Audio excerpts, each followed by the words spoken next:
Major developments tonight in the Aaron Hernandez murder trial. The jury could begin deliberating as early as next week. That's because after more than 2 months of testimony, the prosecution called its final witness to the stand today before resting its case. Eyewitness News reporter Susan Campbell joins us now from Fall River Superior Court with the Mobile Newsroom. The medical examiner said bullets grazed Lloyd's heart, pierced his lungs, and shattered his ribs. He testified Lloyd would have felt pain. It would be fatal. For Odin Lloyd's loved ones, today's testimony was almost too much to bear. Did you note 6 gunshot wounds in total? Yes. Dr. William Zane conducted Lloyd's autopsy 2 days after Lloyd's body was discovered in this North Attleboro industrial park. Dr. Zane testified 3 of Lloyd's gunshot wounds would have been fatal. Mr. Lloyd died as a result of injuries to the heart, the lungs, the liver, and kidney. And this was due to gunshot wounds of the torso. Your autopsy can't tell us anything about who caused those injuries, can it?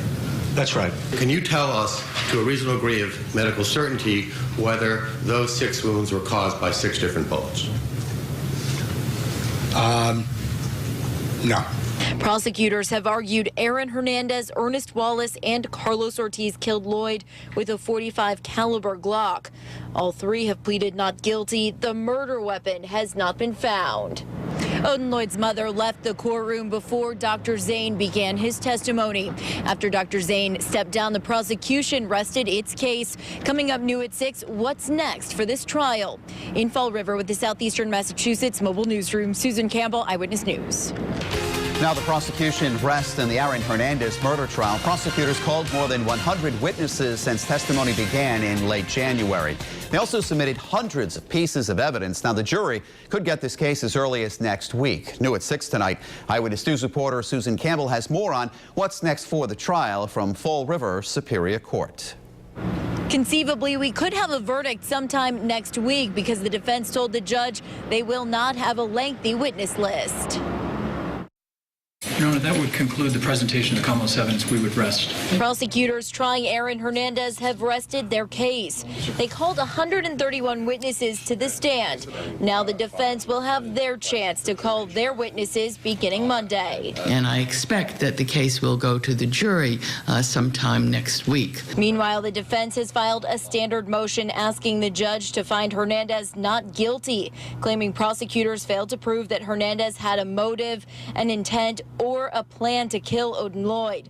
The defense says prosecutors also failed to prove Hernandez had any knowing participation in the murder. But the defense has conceded the jury could find several alleged facts to be proven beyond a reasonable doubt, including that Lloyd was picked up outside his home at approximately 2:30 a.m. Hernandez was driving at the time. That Lloyd was shot 5 or 6 times with a Glock .45 caliber semi-automatic pistol, and that within 5 minutes of arriving home, Hernandez is observed on home surveillance video holding a Glock pistol of unknown caliber. The judge is going to handle some pending motions tomorrow. The jury will be back on Monday. Once the case is handed to the jury, they will deliberate until 4:30 each day until they reach a verdict. In Fall River with the Southeastern Massachusetts Mobile Newsroom, Susan Campbell, Eyewitness News.